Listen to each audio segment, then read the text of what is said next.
అర్ధరాత్రి ఆలయంలో ఏమి జరుగుతుందో మీకు తెలుసా? ఒక భక్తుడు ఒకరోజు నిర్ణయించుకున్నాడు, ఈరోజు రాత్రంతా దేవాలయంలో ఉంటాను అని. అర్ధరాత్రయింది. అందరూ వెళ్ళిపోయారు.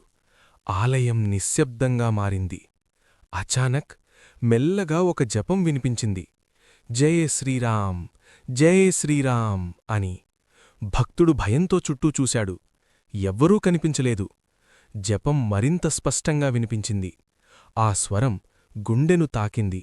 అచానక్ ఒక దివ్యకాంతి కనిపించింది. ఆ కాంతిలో హనుమాన్ రూపం. ఆయన కళ్లను మూసుకొని రాముని నామం జపం చేస్తూనే ఉన్నాడు. అప్పుడే భక్తుడు గ్రహించాడు, హనుమాన్ ఎప్పుడూ రాముని జపం చేస్తూనే ఉంటాడని. ఆ రోజునుంచి అతని జీవితంలో భయం లేదు. జై శ్రీరామ్ అని కామెంట్ చేయండి.